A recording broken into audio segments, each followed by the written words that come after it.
ശ്രീ ദിനേശ് പെരുമണ്ണ അദ്ദേഹം നമുക്കൊപ്പം ഈ വിവരത്തിൽ പ്രതികരിക്കാൻ അയച്ചിരുന്നുണ്ട്.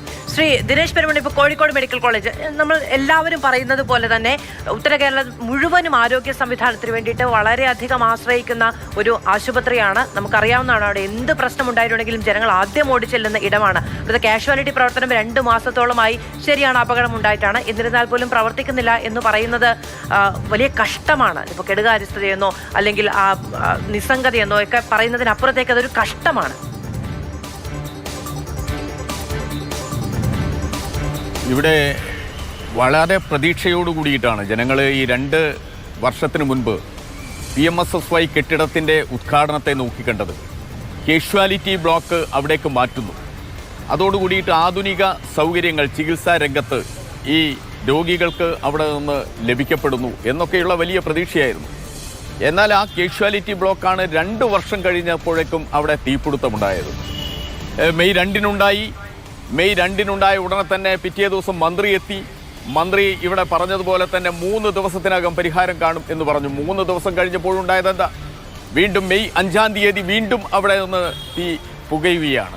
ഇവിടെ പറഞ്ഞതുപോലെ MRI യൂണിറ്റ് കത്തി നശിച്ചു, എല്ലാം നശിച്ചു. ആകെയുള്ള ഒരു MRI യൂണിറ്റ് പ്രവർത്തിച്ചു കൊണ്ടിരുന്നത് മെഡിക്കൽ കോളേജിനകത്ത്, അതുമാത്രമാണ്. ഇപ്പുറത്ത് OP ബ്ലോക്കിനോട് ചേർന്നിട്ടുള്ള MCH ഉണ്ട്. ആ MCH-ൽ നേരത്തെ ഒരു MRI യൂണിറ്റ് ഉണ്ടായിരുന്നു. അത് 15 വർഷം അത് പഴക്കം ചെന്നതുകൊണ്ട് ആ MRI യൂണിറ്റിൻ്റെ കാലം കഴിഞ്ഞു. അവിടെ പുതിയത് വാങ്ങാൻ ഉള്ള തീരുമാനം HDS കമ്മിറ്റി എടുത്തു.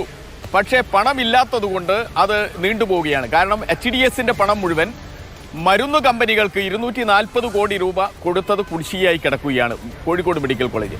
അപ്പോൾ അതുകൊണ്ട് തന്നെ MRI യൂണിറ്റ് മെഡിക്കൽ കോളേജിൽ ഇപ്പോൾ ഇല്ല. ഉത്തര മലബാറിലെ ഏറ്റവും വലിയ ഒരു മെഡിക്കൽ കോളേജ്, പാവപ്പെട്ട രോഗികൾ 5-6 ജില്ലകളിലെ ആശ്രയിക്കുന്ന പാവപ്പെട്ട രോഗികൾ ആശ്രയിക്കുന്ന ഈ മെഡിക്കൽ കോളേജിൽ MRI യൂണിറ്റ് ഇല്ല. PMSSY കെട്ടിടം അത് കാഷ്വാലിറ്റി ബ്ലോക്കിൽ ഉണ്ടായ തീപിടുത്തത്തെ തുടർന്ന് അതിൻ്റെ പ്രവർത്തനം നിലച്ചിരിക്കുന്നു 2 മാസം. ഞാൻ ചോദിക്കട്ടെ, ഈ സർക്കാരിൻ്റെ കയ്യിലല്ലേ ഈ സംവിധാനം മുഴുവനുള്ളത്? ഇവിടുത്തെ PWD, electrical wing, electrical inspectorate, എല്ലാ സംവിധാനങ്ങളും, പൊതുമരാമത്ത് വകുപ്പ്, അതിന്റെ മന്ത്രി കോഴിക്കോട്ടുണ്ട്. എന്നിട്ട് പോലും കഴിഞ്ഞ ദിവസം നേതാക്കൾ പ്രതികരിച്ചത് കേരളത്തിലെ ആരോഗ്യ മേഖലയിലെ കാര്യങ്ങളെക്കുറിച്ച് ഞങ്ങൾ വിശദമായി വളരെ സജീവമായി ഇതിൽ ഇടപെടൽ നടത്താൻ പോകുന്നെന്ന് പ്രതിപക്ഷ നേതാവ് തന്നെയാണ് കഴിഞ്ഞ ദിവസം പറഞ്ഞത്. അപ്പോൾ അതെ, പ്രതിഷേധവുമുണ്ട്. എങ്ങനെയാണ് കോഴിക്കോട് മെഡിക്കൽ കോളേജിൽ ഈ പ്രശ്നങ്ങളെ നേരത്തെ കോൺഗ്രസ് അഡ്രസ്സ് ചെയ്തിട്ടുള്ളത്? ഈ കാഷ്വാലിറ്റി പ്രവർത്തനമൊക്കെ പഴയ നിലയിലാകാത്തതിൽ എന്തെങ്കിലും രീതിയിൽ നിങ്ങൾ അധികൃതരെ ഈ കാര്യങ്ങൾ അറിയിക്കുകയൊക്കെ ചെയ്തിട്ടുണ്ടോ?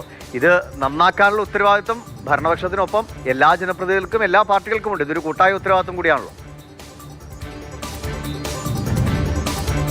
ഈ തീപിടുത്തം മാത്രമല്ലല്ലോ കോഴിക്കോട് മെഡിക്കൽ കോളേജിൽ. കഴിഞ്ഞ വർഷം തൊട്ട് മെഡിക്കൽ കോളേജിൽ മരുന്നുകൾ ഉണ്ടായിരുന്നില്ല.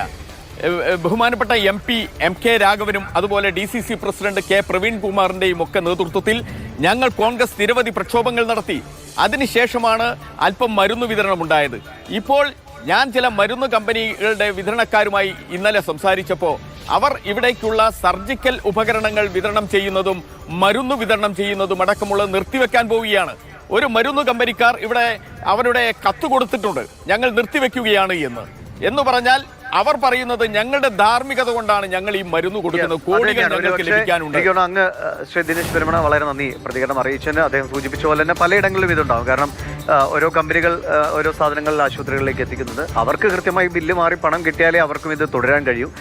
പറഞ്ഞ പോലെ ധാർമ്മികത ഉണ്ട്, അല്ലെങ്കിൽ ഒരു ആരോഗ്യരംഗമല്ലേ നമ്മൾ പിന്മാറരുതല്ലോ എന്ന് കരുതി കുറച്ചു നാളൊക്കെ പ്രവർത്തനം തുടരാൻ കഴിഞ്ഞേക്കാം. പക്ഷേ അവരുടെ തന്നെ നിലനിൽപ്പിനെ ബാധിക്കുന്ന ഘട്ടം വരുമ്പോൾ ഈ സപ്ലൈ അടക്കം നിർത്തിവെക്കേണ്ടി വരുന്ന സാഹചര്യം ഉണ്ടാകുന്നത് എല്ലാ മേഖലയിലും ഉണ്ട്. സപ്ലൈ ഇടങ്ങളിലൊക്കെ പ്രശ്നമുണ്ടായത് ആ നിലയ്ക്ക് തന്നെയാണ്.